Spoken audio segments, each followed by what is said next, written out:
बिस्मिल्लाहिर्रहमानिर्रहीम। Everyone, you are watching Bihar Online Madrasa classes, and first of all, I would like to thank you our chairman Qayyum Ansari Sahab, who made conduct our class that online classes learned at home. We are very grateful to him. So let's go. चलते हैं हम लोग अपनी chapter की ओर और हम लोग देखते हैं कि इसमें क्या है हमारे related. We have a beautiful prose that means silent revolution. इसके बारे में हम लोग जैसे last class we discussed about this and we got its summary and overview.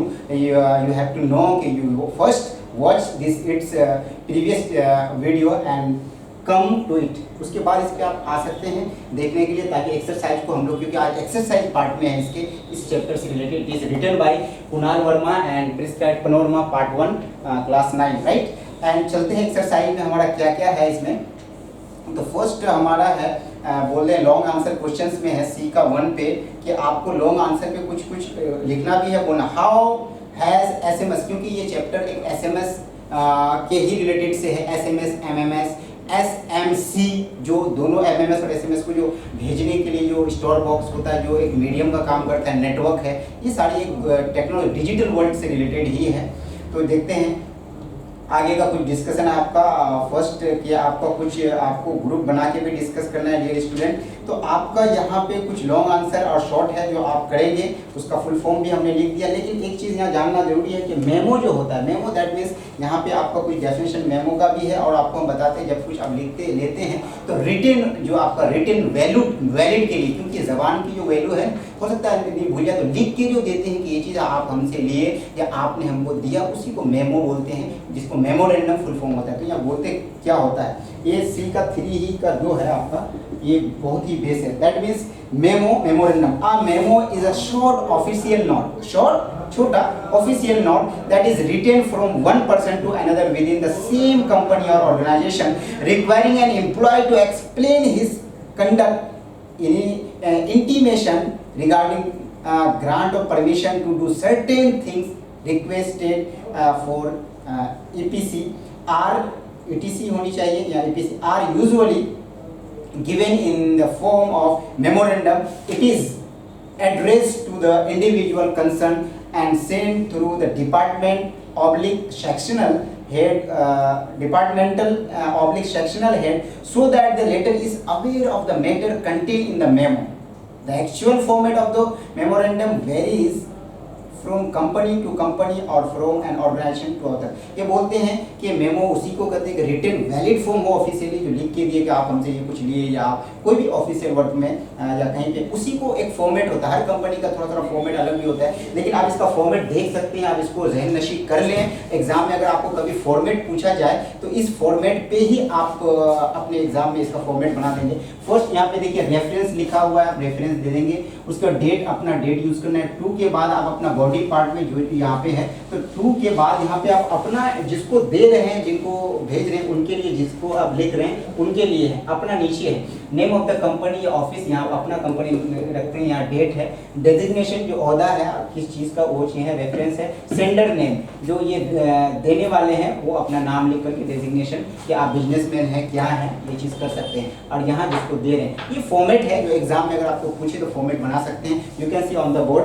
And some हम लोग आगे चलते हैं, कुछ स्पेलिंग टेस्ट भी है आपका दिया हुआ डी का 1 में आपका dear student. Correct the spelling of the following word. Message है MESSEGE, इस बुक में है आपके जो जंबल फॉर्म है, आपको करेक्ट करना है। तो MESSAGE मैसेज। उसी तरह रिसीव है तो आपका RECIEV जो रियल है, तो आई और ई में डिफरेंस कर दिया है। आई को आप बाद में कर दीजिएगा, ई को पहले कर दीजिएगा, तो क्या होगा RECEIV रिसीव। उसी तरह कंसीव में भी सेम है। कवरेज है वो कंजक्शन है, साइमल्टेनियस है, इंथ्यूजियास्ट है, बिगनिंग है, एड्रेस है, उसके बाद एड्रेस में एक है, उसके बाद सिंगलिंग है जो पूरा ये जंबल में है। अराइवल है तो अराइवियल कर दिए आपका। उसके बाद डिस्टिनेशन है तो डेस्टिनेशन होता है ई।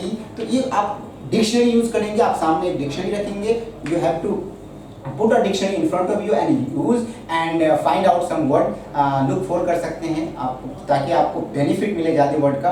यहाँ बोलते हैं find word some of the lesson which have following message. ये बोलते हैं कि मीन्स ऑफ एक्सेस, तो कुछ वर्ड है जो मीनिंग, जैसे मीन्स ऑफ एक्सेस, एक्सेस का मतलब होता है कहीं पहुंच, कहीं कोई चीज़ का पहुंच हो, कोई चीज़ आप प्राप्त कर रहे हैं, हासिल कर रहे हैं कोई चीज़ तक, ये चीज़ है। जैसे नेटवर्क का कहाँ तक एक्सेस है, इन्फॉर्मेशन, कोई चीज़ इन्फॉर्मेशन पहुँचाना, खबर पहुँचाना, उस टाइप का कुछ वर्ड्स है। आपको इसके जो आपका प्रोज है इसी से रिलेटेड है बेसिकली। एंड आगे कुछ मैच पॉइंट है उसी का, B1 का एग्जाम्पल आपका है, एग्जाम्पल 3 में मैच पॉइंट है, ए और बी को मैच करना है। ए और बी को क्या करना है, ए और बी को कैसे मैच करेंगे, ऐसे क्रॉसिंग, ए का कौन होगा, बी इससे रिलेटेड, राइट। तो आप इस चीज़ को देखेंगे। अब देखिए मैन्युफैक्चर, मैन्युफैक्चर का मतलब कोई चीज़ जहाँ सामान वामान बनाया जाता है। Make article on an industrial scale, उसको ए में है मैन्युफैक्चर, बी में आपको क्या करना है, make article on an industrial scale, उसको उससे मैच करना है। स्पेशली, खासकर, पर्टिकुलरली कर सकते हैं। वेरी, बी और बिकम डिफरेंट कर सकते हैं। शेयर, शेयर दैट मीन्स कि आप ये कर सकते हैं साइन, कन्वे इंफॉर्मेशन, पहुंचाना। एड्रेस है ना, एड्रेस का मतलब होता है place where a person lives, है ना। इंस्टेंट है, इंस्टेंट का मतलब अकड़ी, इमीडिएटली, बहुत जल्दी जो कुछ होता है। Enable, enable that means make possible. Comprehend, understand. And signal that means portion of the hall. And convey, convey, carry and communicate that means कि आपका यहाँ पे दिया हुआ है कि आप कोई भी चीज़, कौन वर्ड को किससे मैच करें, तो आपको मैंने बताया कन्वे, पहुँचाना कोई चीज़, कैरी करना या कम्युनिकेट करना।